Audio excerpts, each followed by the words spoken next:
you so much for joining. I appreciate that you are taking time out of your day to support what I'm saying and listen to what I'm saying. If you don't support, let me know. I'd love to hear more how I could, what topics I could bring up and what things I could clarify. It would be my honor to have conversation with all of you. And yeah, please chime in, comments, call me, whatever. Okay, we're gonna go into the parsha. The parsha this week is Parshat Bahaalotecha, right? I have a friend, I'm Hasidish, so I have friends who tell me just say Bahaalotecha and don't try. But I'm gonna try, and if I mess up, hopefully it brings a smile to your face. It's okay. So Bahaalotecha, right? When you light the candles, right? So everybody knows the first Rashi. Hopefully, the first Rashi says asks this question: why does Parshas Nasoi, which ends about the donation of the Nesiim, right? The chiefs, the ministers, the Nesiim, they led every tribe, every shevet, and they brought their for the inauguration of the Mishkan, they brought their karbonos, and Aharon HaKohen didn't, because there are 12 without Levi, because you have Yosef is split into two, Menashe and Ephraim. As we know, Yaakov Avinu benched Ephraim and Menashe to be just like one of his kids, and beautiful sentiment. And we see Ephraim and Menashe had big stuff going on in the future as well. We see with Yeshua Benin, came from Ephraim, and from Menashe we see other Yeravim ben Avat, and it's interesting to see these the parallel between these two. And but anyhow, Aharon HaKohen didn't end up bringing a donation, his sacrifices or whatever he was supposed to, whatever the rest of them brought. Even though they didn't bring it purposely, each of them brought it on their own. They brought this entire set of things, karas, kesef, achas, shloshim meya, mishkala, right? All that, they brought it all on their own, and they all ended up bringing the same things. And Rashi speaks about it at the end of last week's parsha, of how each of these things resemble a different thing of Yiddishkeit, and they're beautiful. They came to signify certain things, even though the Torah was brand new, and who would say that they knew everything, like they understood everything? But we look at it and we're like, yes, they did. We don't understand. We think we understand. Whatever our limited knowledge gives us, we say, oh, we understand something.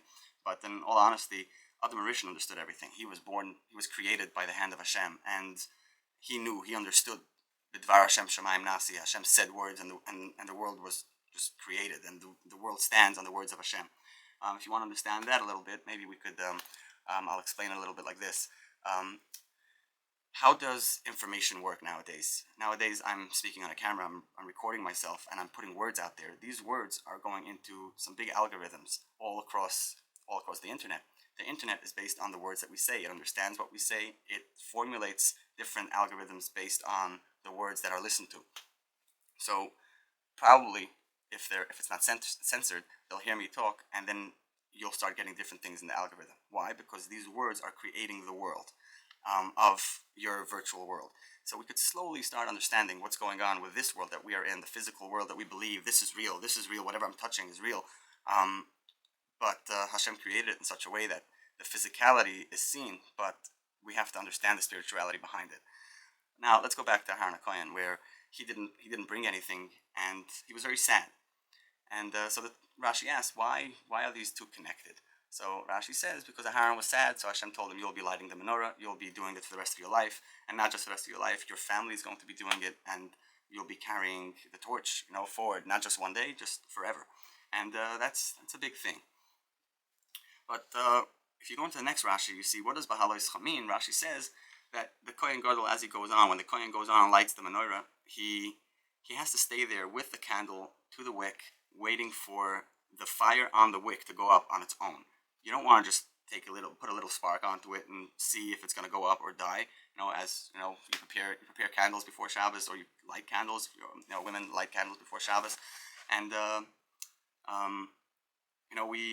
we have to keep the candle over there so the fire could go up on its own. So let's understand that concept of connecting to somebody else until that person actually stands on their own feet. You see what I'm saying here, right? So Aharon HaKohen, he was down naturally, and Hashem tells him, don't worry, Bahaalotecha, I'm going to be here for you, and I'm going to help you stand on your feet. And we have it throughout life. We have many things. We have with friends, we need to support another friend. We have our wives and children that we have to take care of, and families, and the world. You see anybody down, you want to help them out. But then we have it in our thoughts as well. we have many things going on in our minds that we don't allow them. We don't give them enough time to formulate. We have things that we want to deal with. We have depressions and anxieties that we're pulled into, and we just don't know how to get out of them. And every now and then, we'll have this thought, hey, dude, what am I doing in this world? I gotta wake up. I gotta change the way I'm living. I gotta get out of bed earlier. I gotta work harder. I have to invest in my relationships a little bit more. What could I do to make this better? And we have this thought of inspiration. We want to change. We hear somebody speaking, or we come to it on our own. Sometimes at 2 a.m., sometimes just somehow in the middle of the day, we realize, oh, is this rock bottom? Have I gotten there yet? Or there's still a way to go? Do I even want to find out? The story with somebody very rich person lost all of his money. He's like losing everything. And as he started losing the money, his wife told him, hey, if you're not rich, I'm leaving. And his kids stopped calling, and his life just started falling apart. He goes to shul, nobody wants to talk to him. He's not smart anymore, suddenly, weirdly. Anyhow, one day he says, I'm going to go to the mikveh. So he has nothing to lose. He goes, he spends his last $2, goes in, and he goes, takes a shower, he sits in the mikveh for a nice half an hour, just enjoying himself. And then as he comes out, he realizes that his clothes were stolen.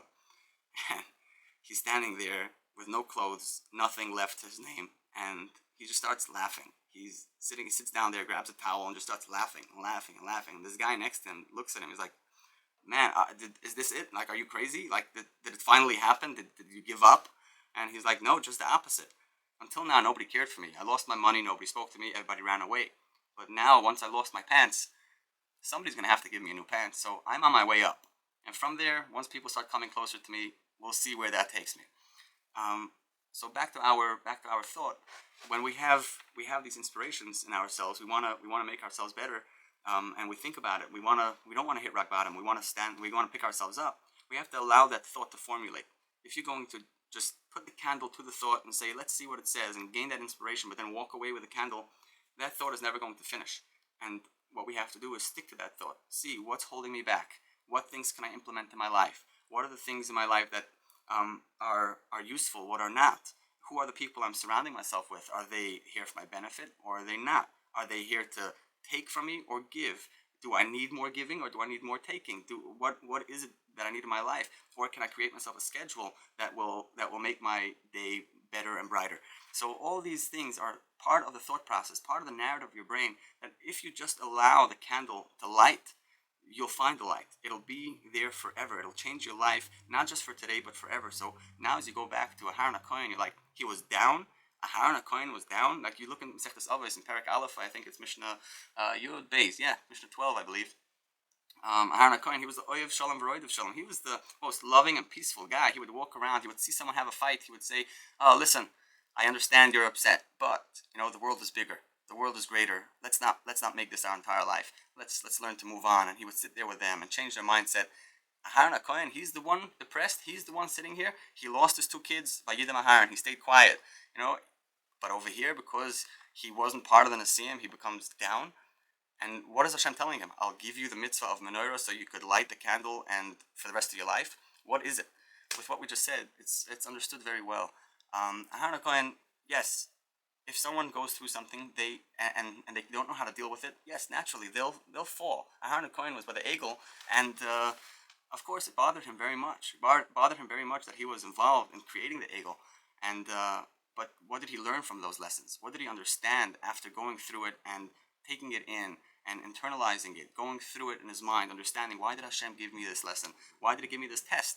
And he came out bigger and stronger afterwards, and he was given the position of Kohen Gadol.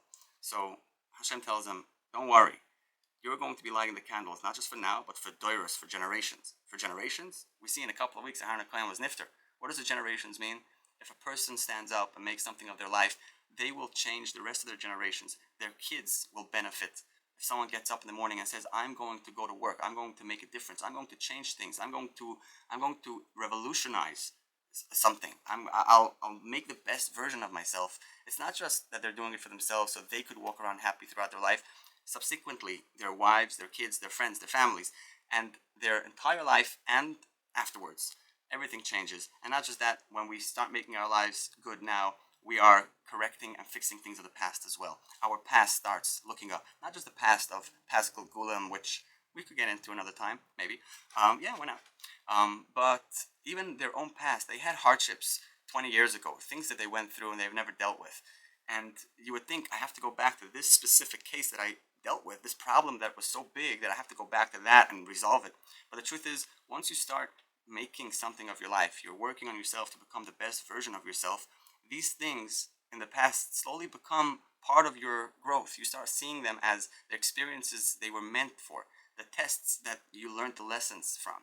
And even if you didn't go back, you're just, whenever these memories will be woken up, whenever they'll be triggered, whenever you'll have any association to those memories, you'll see it in a positive light. It'll bring you more and more light. So now, as you light the candles, as you try to reignite the spark in your life, be like Aharon Cohen. We just finished Sphira, and in Sphira we have Chesed, Gvur, Tiferes, Netzach, Hoid, Yesod, Malchus, right? These seven. Aharon Cohen is Hoid, right? Abraham, Yitzchak, Yaakov, Moshe, Aharon. So you have Aharon who's Hoid. What is Hoid? What is that? What's he doing? Hoid is the making every moment, acknowledging every moment of your life. That's Hoid. Hoida'ah, Moida ani lefanecha, I acknowledge. Moida is also thinking, right? So Hoid is Hoda'ah, which is thinking, acknowledgement. And how do we acknowledge things? When I see somebody in front of me and I acknowledge that they exist, I just took the moment of the present and I acknowledge something. Yeah? It's not netzach, which means I'm doing something right now for the sake of the future. No matter if I enjoy it, no matter if not, I'm going to work because I need to pay my bills. I'm going to work because I need to provide for my family. Or even I'm learning in order for the sake of the world to stay up, as the Mishnah says also, and obviously in the first parak, so I'm learning for that big netzach reason, which is like netzach netzachim, that will last forever. Hoyt says, I understand that we have to do netzach. Yeah, everything that we do is for the future, for an ultimate goal. Hashem has big plans for this whole world and for every person in here. But the hoid is don't just do it for that sake. Do it for the sake of now. Bring the light into every moment of your day. Light that candle. Walk around proud. Let the narrative play out. Listen to what your mind has to say. Every situation that you're in, don't just get upset at the moment. Actually bring a light into it, and you'll see, not by fighting do we win. We win because we came in with a mindset of winning. We will make every shot, and we will reach our goals because every step that we do is a win. Because every step that we do is present. It's 100% here. It's with a light in front of us. We're clear about what we're doing. And like that, we have Bahaalotecha and Eros forever, for doiros, for generations, that we could keep this light going. So have a wonderful Shabbos. I hope this adds some meaning to you. And yeah, share, send it to your friends, send it to your family, and let's see how far this can go. I appreciate it. Shabbos.